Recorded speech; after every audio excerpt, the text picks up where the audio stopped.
Yo, what is up guys, ShinobiEevee here back again on another video for you guys, and today, ladies and gentlemen, I know it's been a little while, but we're finally here doing a review, at least so far. It's not like a final review, but a review on Sword Art Online Alicization.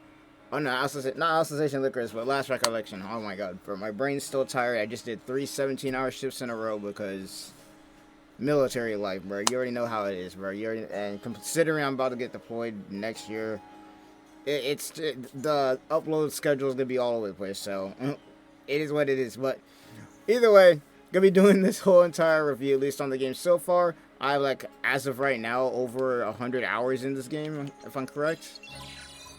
Let me see. Yeah, so I got like over 100 hours in the game. You know, mostly grinding weapons and whatnot, and you know, just checking out side quests and whatnot. And even still, like, I got so much that I have left to do in this game, like, it's crazy. But if you guys do enjoy the video, please leave a like, subscribe to the channel, because we're trying to hit 1,000 subs. That is the goal before the end of the year. We are currently still in November. I feel like we can still do it. We're like 350, somewhere around there right now. I haven't checked in a little while because I've been busy, but you know, I feel like we can get there. So if you guys do enjoy the video, please leave a like, subscribe to the channel, because we got a lot of anime content coming your way. But without further ado, let's go ahead and get straight into this game. So we're just gonna start off with graphics first. Like, this isn't scripted by any means, but we can just start off with graphics. Now, graphically, if you compare this game to Licorice, it is like night and day. Like, weapons wise, you know, just the surroundings is like better and everything like that. Like, they definitely learned from Licorice. In fact, I feel like with Licorice, it was more of a test to see what they could do with the game, and then this is like what it should have been. I feel like Last Recollection is what Licorice should have been, and you know, from the character models, which look clean as hell, to, like, if you go to the weapons, like, the weapons have never looked better. Like, they have never looked as good as this, bro. Like, look at this. Like, look at this, bro. And you can even zoom in on them and everything like that. Like, they did a good job. They did a good job. So they definitely were not slacking on the graphics department. Now, obviously, this isn't like 4K crazy graphics or anything like that. Sword Art Online games really, you know, aren't known for that kind of thing. But hey, this is probably the best looking game they've made so far since Fatal Bullet, in my opinion. Fatal Bullet looked pretty damn good too, to a degree. So, you know, doing good as far as graphics go. So, you know, I have to say, so far so good. So far so good on the graphics. Now, of course, we're gonna have to move on to gameplay, because that's the main focus of this game. It's an MMORPG. Basically, it's like a gear grind, essentially. You want to grind out the game, get better gear, be able to take on bosses and whatnot. So let's go ahead and get straight into that. Alright, and we are back. So, you're probably wondering right now, you know, why are we in Licorice right now, as far as, you know, this review and everything like that. And I feel like, in order for me to actually show you guys, because I feel like I could probably tell you, but you wouldn't understand what I'm talking about unless you actually played the game. But I feel like showing you would probably be easier than telling you, so that's why we're here in Licorice. And it has been a little while since I've been in this game. Like, Jesus Christ, it's been a minute. I haven't hopped in this game in a long while, and I still have not maxed out these damn galactic jewels. But either way, we're gonna go ahead and get into a raid, just so I can show you what I am talking about as far as, you know, gameplay and what has changed compared to Last Recollection, what things I would want to keep in, and stuff that they took out and whatnot. We're gonna try and just compare the two. I'm gonna try and keep it short, because there's a lot of things that they did change to make it easier for newer players of the series to get into the game. But I'll do my best to try and explain the stuff that me personally I feel like either they should have kept, or it's a good thing that they took out. So let's go ahead and get straight into it. Alright, and we are here. So I was gonna do a raid, but I feel like it's easier to show it while I'm in the open, because there's obviously monsters and stuff out here. So first thing that I want to go over is when it comes to allies, because me personally, I feel like the biggest thing for me when it came to the game was how you could control your allies, how they're able to move around. Now, this game specifically has a function, if anybody knew about it, especially for people who are grinding the game hard, where you could have like a blank slate character. Like, let's say I've never played Silica before. Now, as I play with her, she will start to do the stuff that I would normally do by her, like, just on her own. Basically, like, the game has like a kind of an AI that will track what you do with a character, and then when you switch off of that character to another one, you can basically have it to where your character that you were just on will do what you would normally do. The more you play them, the more they will actually do that. And then the affinity system also kind of went into that. Like, for instance, Silica and Philia, I basically had them set to where, you know, they're basically, their main job and what they're going to do whenever I'm not playing with them is they're going to debuff the opponent no matter if I'm playing with them or without. And same with anything else. Like, let's say I want to play with Adis, have her be a, you know, straight up DPS, so I'm going to be using a lot of attack skills where she will automatically do that while I'm not playing with her, right? So there is that. They took that completely out. So this whole system that we got right here, they completely took it out. And you'll see the difference here when I start playing, where when you go into Last Recollection, anybody who's played the game so far, you know, has talked about this a little bit.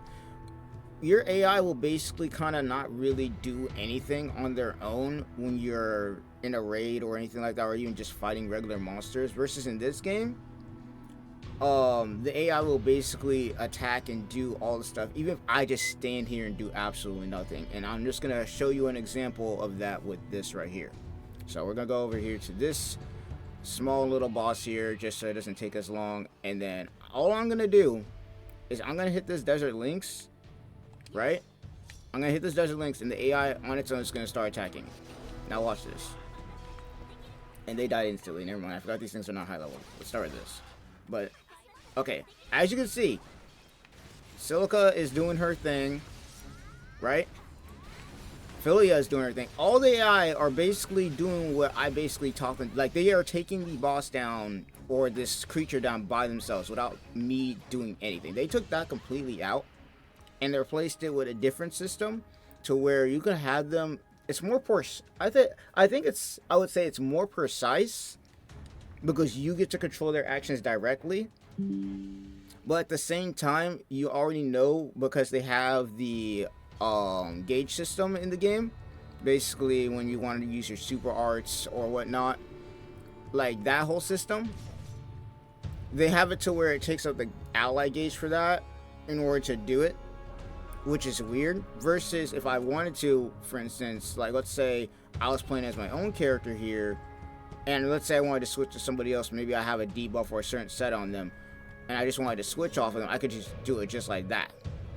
And I'm going to show you another example of that real quick. We're just going to hop into an actual raid this time, just so I can actually show you what I'm talking about here.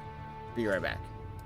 Alright, we're here at the raid. We are at the East raid. Now, This is the portion where I'm going to kind of show you guys what I was talking about when it comes to just being able to switch flawlessly between characters, being able to activate ally scores, or just having the allies do stuff on their own. So this is going to be kind of an example of what I feel like they could have left in, but hey, I'll just give you an example. So take for example this right here.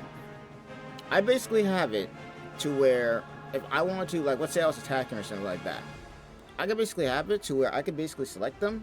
It doesn't take up ally gauge, doesn't take up anything like that like it does in Last Recollection.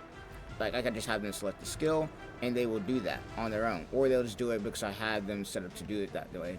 And I can basically just, you know, get chains done, all sorts of stuff done, because they have this system the way it is, right? And then even if I wanted to, I could also switch between them too if I really wanted to activate buffs and whatnot. So have a look. See, I'm gonna buff everybody too, just so I can make sure that they're actually doing some damage. And as you can see, they are attacking on their own. I don't even have to really do anything realistically, but as you can see, like as we do stuff, they will do it on their own, and I can get in there and attack. Let's say I wanted to switch to somebody, I could do that. You know, I can start switching to Adis here and start attacking with her stuff, and she will go ahead and do that. So there's that as well. Like, and everybody's kind of like moving around and doing their own thing because I've played with majority of these characters before, and they're doing their thing, right? So I really feel like they could have left this system in, because I feel like this made it to where the player actually had to interact with the game a little bit more. They can make more interesting builds and whatnot, and it could get really creative. So, you know, I feel like this is something they could have left in. They did take it out, unfortunately, which kind of sucks, but I mean, not much you can really do about that. You know, I feel like they were experimenting, and I mean, you know, there was some complaints about the fact that some people didn't like doing it as much. It was definitely a good idea. So there is that. Also, another thing we want to talk about is the arts gauge. Now, normally in this game, you have a super arts, finish arts, and ally skills. The super arts obviously being the best one because you can just go ahead and spam skills if you really wanted to. Just go crazy like what I'm doing right now. And it doesn't take up like your gauge for the most part. Like you basically just get to go crazy. So there is that. So the way this gauge works in Last Recollection is they basically have it to it's there to a degree, but it's changed a little bit. So the way it works in Alicization Licorice is basically you just get a gauge, you just spam skills, versus in Last Recollection where you, for a certain weapon or whatnot, they have it to where it will last but not as long. And the ally skills in the game and the finish arts are basically what you want to be using majority of the time. It's kind of what we're getting there.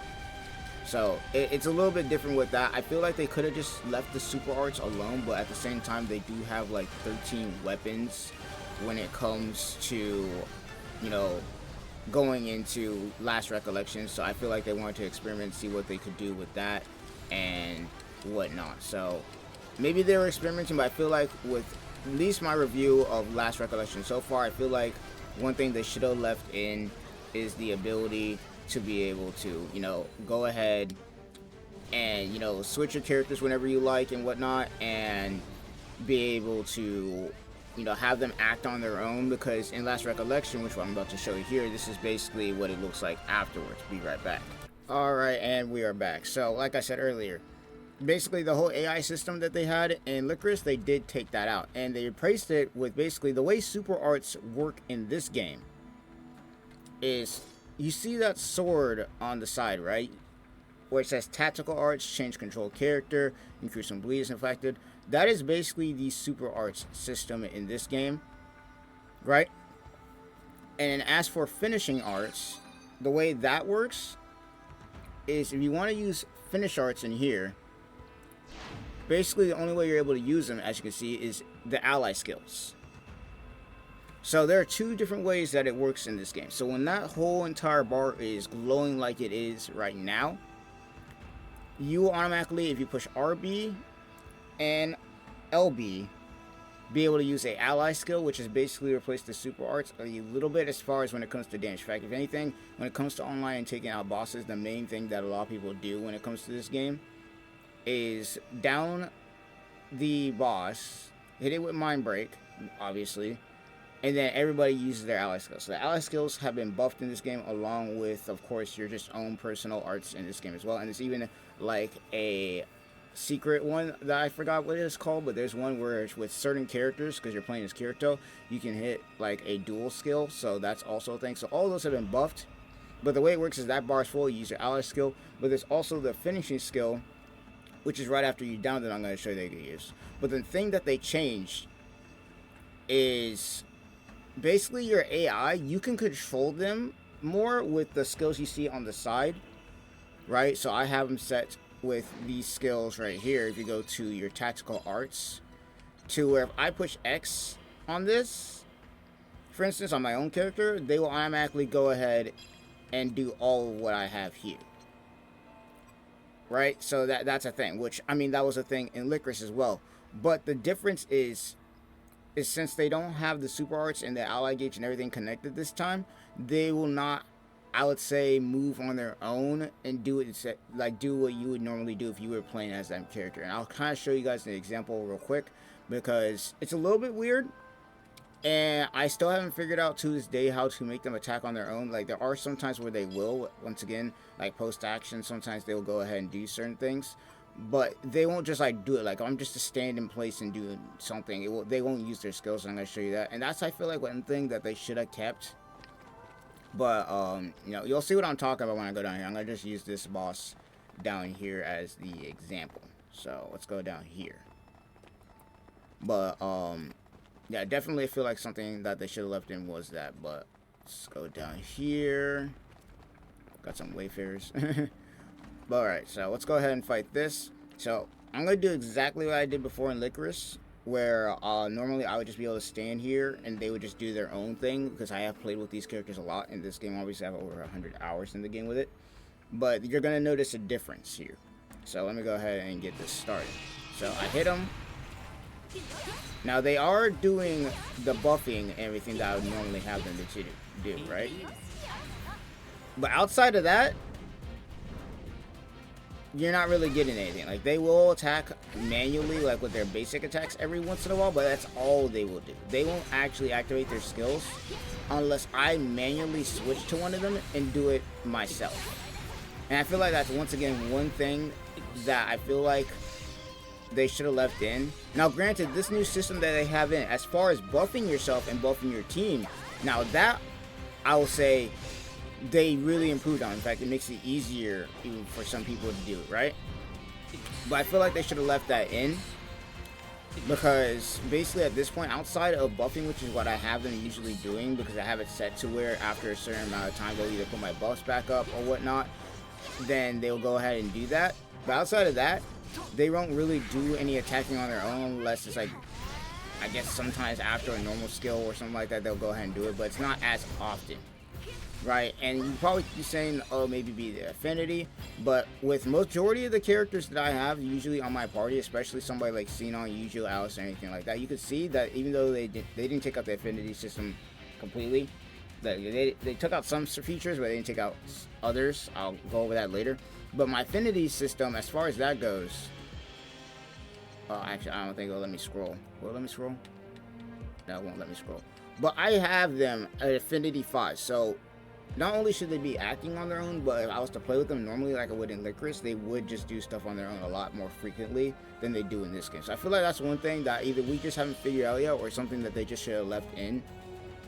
Because the only way for me to get them to use their skills now is if I go ahead and use like a skill like right here. Like, let's say I want to go ahead and use Senka, right? So I switch to Atis, do that, then I have to switch back and do this, right?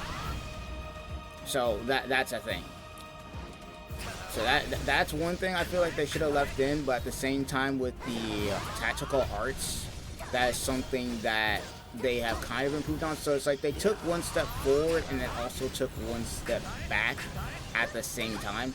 And also another thing, as you guys can see here, is when it comes to using skills, and we're just going to chain into this right now, when it comes to this topic, a lot of people have been talking about how in this game you just kind of just spam X in this game and you don't really need to chain, which to a degree, yes, you can do that, but the difference is your damage isn't that good. Like, if you were to just spam X like what I'm doing right now, right? Because the way they put it in this game is unlike in Alice Licorice, where you only have one skill that goes off after pushing X for a certain while, they have a whole chain, right? So the way this works is essentially you won't do as much damage because it doesn't count as an actual chain. Versus if you go into this, right, and you go ahead, let's say use this skill, and go in this. You see down there how the skill connect pops up, right? Your skill connects will do more damage than normally just swinging your sword around. In fact, actually here we can also show the ally skill. So here's the ally skill right here. And I feel like there's also another thing they need to fix, is sometimes when I want to use my ally skill, it'll accidentally use the finish arts, but I want to use the ally skill. I can kind of keep it under control, but I feel like that's one thing they need to fix. But yeah, this is basically the new kind of like way you want to use the thing. You have super arts as well, but they're a lot harder to get on. So this is like the easiest way to do it. I will say though, it looks nice. It does look nice. I'll give them that. The ally skill, not only am I glad that they actually added it in the game because it looks nice and also is able to, you know, make the game a little bit more interesting when it comes to this, because before the ally skills and the super art, the finish arts were completely useless. I'm glad that they made them actually useful in this game.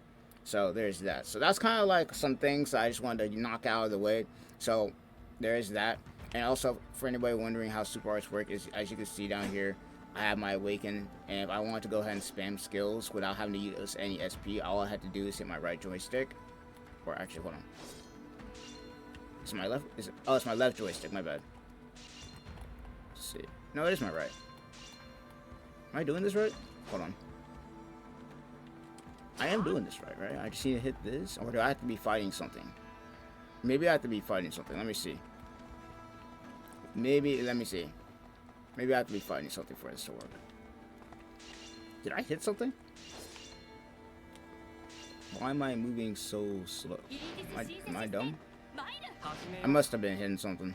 That's weird. Okay, so let me see. Okay, so yeah, so I do have to be fine. So the awakening system right here is basically your super arts, and as you can see, it takes no SP for me to be able to use any of this. Which, I mean, it's alright. Maybe something that we have to get used to with this game, but, you know, it doesn't, well, it depends on what weapon you're using when it comes to how long it lasts, because obviously, as you can see, that the awakening there, it only lasted a couple seconds, but the R3 bars, I only had one full. But, you know, I feel like that's one thing, as far as gameplay-wise, I feel like they should have kept in. Another thing that I feel like they should have kept in is, and I'm not going to bother going into multiplayer, because it's basically no point in doing that, but the multiplayer when it comes to Licorice, it's fun to a degree. And I say to a degree is because, as you can see, you have this map, right? You got all these areas that you can explore and visit, right? In Licorice, the way it worked was you could go online and you would be sent to like this little base area that you would have, right? Which would normally, if this was Licorice, be right here. You just push Y and go straight to it. You'd be normally able to travel all these areas with up to 4 people and be perfectly fine, and you have one AI with you. Versus in this game, I feel like once again they went one step forward and one step back. They basically, I don't know if it's a graphical issue or whatnot with it, but they kind of made the lobby kind of like how it was in Fatal Bullet, where you can challenge the bosses or any of the creatures that you fight along the story by yourself, but you're kind of just stuck in a lobby kind of setting. Like, you're not able to actually roam around with your friends and whatnot and be able to challenge bosses. I know the raid system was obviously a big thing in Licorice, so not a lot of people were doing that, but with certain pieces of gear or certain swords or weapons or even accessories, sometimes you had to go out and, you know, challenge certain monsters that were hard to beat in order to get that done. But once again, this game has only been out for like, what, a month and a half, so, you know, can't really judge it completely. This is just my thoughts on how the game is right now. But, you know, just kind of wanted to go in there and showcase gameplay as far as skills and whatnot, because another thing I heard a lot of people complain about, like I was talking about earlier, is that, you know, spam X is out interaction, you just get your skill off, whatnot. And yes, while it is like that, I feel like the reason they put that in there is just because not a lot of people are really good at skill chaining or anything like that, or they didn't figure it out in the first game, even though they do teach you in this game. Some people just don't want to do that. They're not as hardcore grinding or hardcore farming, so they just want to get into the game, beat the story, whatnot. So they made it easier for people who want to do that, or made it easier for people who don't know how to change skills, so they can just do it like that. So, you know, take it as you will. You don't have to push X, and even then, it's kind of detrimental for you to just be spamming X like this, and then just have automatic skills, because your damage is not as high, meaning that if you want to do raids or anything like that, the damage that you're going to be doing with skills like this is going to be minimal compared to if you just do it manually like they did in Licorice and just chaining, which does a lot more damage, especially when it comes to skill connects. So that is a thing. So just want to put that in there. You know, I want to leave that comment because I know a lot of people were talking about with this game how, you know, that when it comes to interaction and the gameplay, that was a problem. But other than that, that's pretty much gameplay wise. They took basically Licorice and upgraded some stuff, but also went backwards on others. So we'll see what they do with the updates, because they are updating the game, obviously. In fact, me personally, I'm pretty excited for the updates that they're going to have for this game, because it's going to be really nice to see what they implement. But anyway, moving on to other stuff that we got to talk about when it comes to this game. We're going to talk about farming. And the thing with farming in this game is they basically completely took it out when it comes to grinding or upgrading weapons. Sort of. And I say sort of because I don't know how the system works completely, but there is this area which we're going to teleport to right down here. Right? Let's see if I can find it. There's this area. You're going to unlock it at the very beginning of the game. In fact, honestly, if you did the demo, you automatically unlock it like in the demo. So you got this area right here, right? And there are 13 weapons that you can get in this game, which is awesome because they basically made them all viable. Like, you could get into this game and make every single weapon viable, versus in Licorice, where it was mostly dual wield, katana, and I think rapier. Unless you were just god, you can make any weapon viable. But with this game, they kind of made every single weapon viable. But the way this weapon system works is they basically have a set value. So instead of having to grind out a weapon and then have to grind the stuff to upgrade it. They just have it set a certain way, and there's like different ways you can get it, and I'm going to show you how it looks. So as you can see, you have the rarity system, which is what they have in this game. This is basically what they do. The rarity system basically determines, you know, how strong the weapon's going to be. Sometimes it's going to determine what skills are on it. It's going to determine what buffs you can put on it, or debuffs you can put on it. Like, for instance, the Kaguratachi, it comes with 2 here. It comes with, of course, a passive and a skill. You know, Heaven Frost Katana, I have one with a passive on it, and then I have another one, if I'm correct. Where is it? Did I take it and put on somebody else? I think I did. Let me see. Where is it? Trying to find it. Use my example here. No, that's not it. Let me see. Which I have so many. There's so many characters. Okay, here we go. So you got another one right here, which was, of course, have a passive skill and a combat skill on it. So the rarity basically determines how strong the weapon's going to be, and also determines if you get a passive and a non-passive. Now, sometimes you'll get a 6-star rarity and it'll be weaker, but it'll have both passive, and sometimes you'll get a 6-star and only have like a passive on it, but it'll be stronger. So, you know, there's that whole system in place, instead of, okay, get the weapon and then upgrade it to plus 100, plus 99, or whatnot. So they basically took out the grinding to a degree, because I guess, well, I don't know. I know there are people, because I know shards were annoying as hell to grind when it came to Licorice, but I feel like they just made it, once again, easier for newer players to get into the game, so they wouldn't have to like end up giving up on the game or whatnot, or, you know, end up quitting the game because it's just too much of a grind, because obviously not everybody has all the time on their hands. Some people do, you know. So there's that, but the grinding basically is out of the game, and it's basically set to where when you go in a raid, they will give you either a 5-star weapon, a 4-star weapon, or even a 6-star weapon if you get really lucky. Which, I mean, I've been pretty lucky recently to get a couple of 6-star weapons, farming with people and whatnot, and it's been nice. And speaking of skills, we're gonna go ahead and start talking about that now, because they went all in when it came to the skills, bro. They went all in with the skills, and they also changed some stuff that you're gonna be pretty interested in if you want to get into this, especially if you play Licorice. So we can go to skill tree here. So the way the skill tree works in this game is you have 13 different weapons here. So starting from top to bottom: single-handed, rapier, dagger, mace, whip, katana, two-handed sword, bow, dual wield, spear, you know, axe and shield, scythe, which I really want to test out, but I just haven't gotten a good enough scythe to do it yet. And of course, they got the hands in this game. They got the melee weapons, which I was, if you watch my playthrough, going crazy with. So you got all of these, right? And of course, obviously, they come with, you know, passive skills and combat skills on them.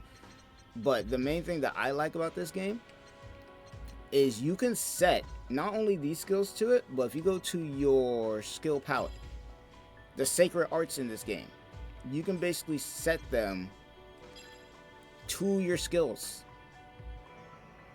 You can literally go here and set the sacred arts, which in the last game, for the most part, outside of wind and the the wind and the light area were pretty much useless, versus pretty much everything in here being useful. Now, the way the arts work in this game is you can only put up one at a time, so that kind of sucks a little bit.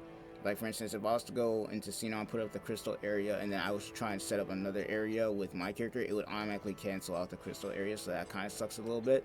So you gotta be kind of choosy of what you want to go for, with the crystal area being attacks, you know, getting increased, the wind area obviously increasing speed, and also the area is a little bit smaller, but considering what boss we end up fighting, it's not that much of a problem. So there is that. So there's, once again, one step forward, one step back. I feel like with the old game, having multiple skills when it comes to that was a little bit better. But hey, we'll see what they're going to be cooking when they update the game more, because once again, this is first impressions and not full review. But yeah, that is the thing. So as far as skills, definitely, you know, they are experimenting with that, and I feel like even though some people have a little bit of problem with it, I feel like everybody has been enjoying it. I know I've been enjoying it for the most part. And the fact that the sacred arts were pretty much useless in the last game, except for 3 of them, versus in this game you can use all of them. They'll be nice. Even the fire element, I've seen some builds with that, so that's also pretty good. And then moving on to characters here, they have everybody in here, and I'm talking everybody, from everybody in Alicization to characters that were from GGO to, like, you even got like Argo in this game, and we haven't seen Argo in the game since Fatal Bullet, Klein, Agil. Everybody is in this game, even like Yuna and Itsuki, and like everybody is in this game, and I feel like that is amazing. So definitely plus on that part. And not to mention, the new character Dorothy is actually pretty good, and like this is the armor and the weapon she gets when you actually get far enough in the game. Like pretty sick in my opinion, I would say. And even the side characters like Shasta, Di Eel, Askin, who I was so glad they put in this game, Libya, all like the underworlders being in the game, pretty dang awesome in my opinion. And then you got like Premier, Tia, Kura, Zaliska, all of them 7. Like they got everybody in the game, and it's so good, so good. So as far as characters go, not only are you able to equip their weapons on there because they have set with a certain weapon, but they even have, you know, where they have like different stuff where you have certain characters for support, certain characters for DPS. The only thing I would say that I hope they change in the future is being able to switch which ones they are, because if you go to your skill palette here, the way they have it is, for me personally, like the main character Kirito, he can use every single style. So Invincible being like a tank, Alliance being buffer, Arms being of course, you know, the DPS. And I feel like Alliance and Arms are like the best ones at the moment to run, because Alliance you get to buff your whole team, Arms, you know, buff yourself for DPS, or the shield, which isn't used as much if you're a tank person, or if you're like in a party and you just want to take all the damage, you know, that could also be useful. But I feel like that with these two, these are the best ones, which means that with these characters, since you cannot switch their styles, you can only have certain ones in your party unless you just don't care and you have like godlike skills with building. But that's besides the point. I feel like that should be something that you should be able to change, just so that you can be able to use more of the cast, because as you already see here, you can only add 4 people into the whole entire thing. So that's a thing that I just wanted to mention there. Something they could probably change in my opinion. You know, just allow us to be able to choose which ones you have them on, because you were able to do that in Licorice. So 1 step forward, 1 step back once again. And then also another thing is with the online, and I feel like this is also, you know, where they went back a little bit. The online, while decent, the one thing that I'm annoyed with a little bit, and I say a little bit because it's not as annoying, but I feel like I don't know why they changed it once again. There's certain things that I don't know why they didn't just leave. But if you want to go into here, I'm just going to show you what I'm talking about. So let's say I just wanted to fight this spider, just to make sure that it's not going to take that long to show you guys. Right. Now, normally in Licorice, you would be able to take at least 16 people into a raid. Even if it's just yourself offline and AI. You know, you could just take all of them in. Versus in this game, they kind of set it to a way where it's like in Licorice, when you go into the open world, you can only bring like 1 person per like person that you have in here. So for instance, myself, let's say I wanted to bring in like, I don't know, somebody, let me see who I want to bring, honestly. Let's just bring Xenon. She's my main buffer anyways. So let's say you want to just bring more than this. This is all you're able to bring. So basically they took the system from Licorice where you're able to go into the open world and run around with 1 person when you have 4 others in your team, or 3 others in your team from other people playing the game, to it doesn't matter what you do. When you do a raid, you can only have 1 AI with you. And then the only way to be able to fight a boss other than that is to go ahead and do that. And how the hell did we get something like high level up in here? I wasn't even trying to do that, but I guess this would be a good example right here. So screw it, let's go ahead and get into a raid. This is like the best example I can show you here, because this guy got the dual wield swords. Okay. Guy got the dual wield swords. So let's go ahead and get this done. Who's he bringing with him? Prepare. Let me see this.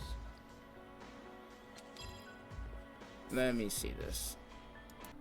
So as you can see, we're in here, but we can only bring in 1 person at a time. That is basically the way it works. Now obviously, you know, I feel like they did this due to how the game works. You can make certain characters really, really busted. So maybe they were trying to balance it. Who knows? But like I said, they kind of made it in a fatal bullet kind of way, where you can only just hop into here instead of being able to go into the open world, which I feel like with how much they have in this game with exploration, they could have just kept it the way they had it in Licorice. Once again, it might be a graphical issue or whatnot. I don't know, who they had cooking up in there when they made it, but hey, I mean, it is what it is. In my opinion, I still do enjoy going into bosses and fighting them. So, just a little bit, one step forward and one step back. Once again, so that is a thing. And then you get the vessels, which we'll go into a second as well. But yeah, no, that's kind of like multiplayer in a nutshell. You kind of just go into a raid, fight a boss, and then go back to the main lobby, Fatal Bullet style. Which, once again, Fatal Bullet was alright when it came to its multiplayer system, but Licorice took it to a whole new degree when you were able to go into the open world and do it, which was amazing. So, there is that. And before anybody asks, yes, there are bigger bosses, but those would take hours sometimes. Well, I would say hours. It depends if you go on death game, normal, hard, or whatnot, but sometimes they could take a little while depending on how many group members you have, people's levels, obviously. You also got to take into account, other people's gear and whatnot. So it can be like minutes sometimes it can be a little bit like an hour. It really depends on everything like that. But multiplayer wise, I feel like they can really expand on it if they bring back the feature to where you can wander the overworld with everybody. That'd be really nice. I feel like that's something that they should definitely bring back. I feel like they should definitely bring that back. But as far as story goes, because that's also another thing, is story-wise, when it comes to exploring the underworld, interacting with all the newer characters, fighting Vector and everything like that, obviously with a game-verse spin, because obviously Yuki, Yujiro, and all of them aren't alive at that point. But I feel like they did a really good job of introducing everybody, and of course the goddess outfits are amazing if you hadn't seen them already. Like, like all the outfits for like Sinon, Lifa, asuna, like that we didn't get in the last game, they obviously have them. And then even with the newer even with like Alice and Yujiro, like they got like some pretty cool skins and everything like that. Which, another thing, they haven't added the cube system in this game yet. If you're wondering what the cube system is basically a system to where you can be able to either buy skins with real money or you can earn them with cube tickets. Haven't introduced that yet, game's still pretty early. But as far as story goes, Dorothy, pretty likable character. I actually like her more than Medina in the last game, so they did a really good job. I think they learned their lesson with that one. And then introducing all the newer characters into the game, or even the older ones, obviously they did a good job with that. Obviously there's other stuff that I could probably talk about when it comes to gameplay wise, but for the most part I think I hit at least the things that I think I care about at the moment. Obviously with the AI, the multiplayer graphics look pretty dang good. There's also a bunch of side quests to do. And actually, one more thing, the affinity system. So as far as the affinity system goes, usually there's affinity system when it came to hollow realization, or hell, Fatal Bullet even, and also Assassination Licorice, where you could, as you raise affinity with characters, be able to get different skills from them, and also bed scenes, all that other juicy stuff. I think they took out some of the, I think you only get like one bed scene, I think, in this game, and I think it's the one they give you with Kirito. It's a story event, I'm pretty sure, though I might be wrong. Somebody correct me in the comments if I'm wrong about that, but I think those took those out. Now, of course, obviously the affinity system isn't completely out, because as you raise the affinity of certain characters, once again, there is a skill that you can use once you give certain characters to that affinity. Like, if I can find it, where is it? Not swap targets. They have it over here. Am I dumb? Playability.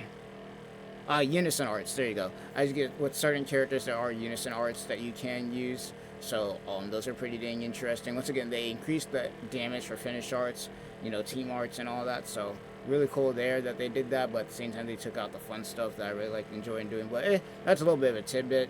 But I mean, other than that, I feel like, at least for now, my basic consensus is they took some steps forward and some steps back in certain areas, and then they really improved on others, like of course graphics, being able to help with newer players, play the game, having the automatic skill tree, because unlike in Licorice where you had one skill and then you branch into your others by normally doing it, with this game, obviously, if you saw it earlier, if you go to your skill palette, you have it to where if you push X a bunch of times, then it'll automatically branch into 3 skills. So obviously, you know, just using the main ones here gives you more damage. But just having this here for people who are casual is pretty nice. And then story-wise, they did a good job with the story with, you know, Underworld, gave everybody their skins and whatnot. And, you know, I feel like with this game, they have a good base, and they can only go up from here as long as they do what the player base would want. Once again, I think that they should bring back the ability to, you know, go in the overworld. You know, that should be a good thing. And as for online, I feel like also another thing is allow you to be out those giant lobbies where you have, like, even if you're not playing with anybody, a bunch of AI with you to be able to do that. And also with the AI, allow them to be able to do their own thing. I feel like the whole system they had in Licorice was good. It's just a lot of people didn't know how to use it, which is why we got the tactical art switch mage. It's a simpler version of what we got, but at the same time, the AI kind of is all over the place when it comes to that. So, you know, I feel like they could definitely improve on that, or if we do find a way to make this a little bit easier to do, then we can do that. But other than that, I think that's pretty much about it. So as far as what I think this game is right now, I think it's in a good spot and that they can improve from here.